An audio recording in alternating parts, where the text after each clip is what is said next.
السلام علیکم ورحمت الله. دوستانو څرنګه مو چې وعدې کړې وې خپل ولس سره خپل قوم سره چې قمر بنسټ به نه تنها د هرات کورونه یا مثلا د تورخم ښارګوټي هغه به جوړوي، خو الحمدلله هغه د ژمنۍ مرستې چې کومې وې هغه هم شروع کړه.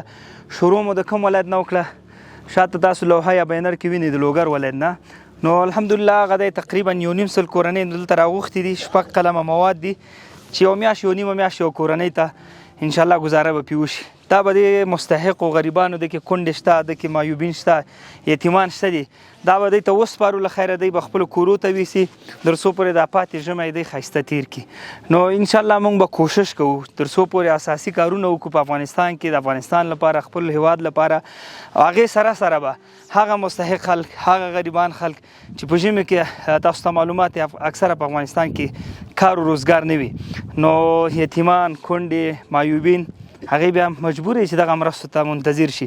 زیاتی ورونه موږ ته دا وایي چې افغانان مو ټول خدای مکړه سوالګل بلد کړ، خو یو خبره به دا درته وکړم چې اوس هم لله الحمد داسې یو غیرتي قوم لرو چې دلته اکثره داسې دي چې په شپو هغې څه کور کې نه لري، خو چاته بیا هم لاس نه نیسي.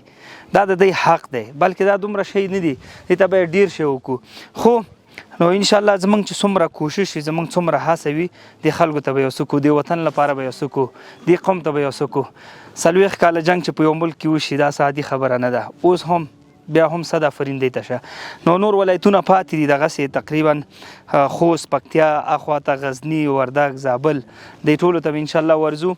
نو که غواړئ په دغه حصه کې تاسو موږ سره برخه واخلئ په دغه کاروان کې، نو واتساپ نمبر هم درته ښکاري، لینکونه هم شته دي.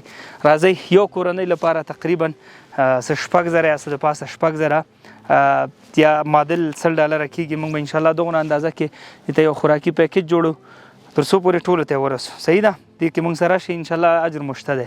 نور مو په الله سپارم، وخت نه نیسم. دا خلک هم ستړي شل، ډېر وخت انتظار وکړو، تاسو نه هم معذرت غواړو.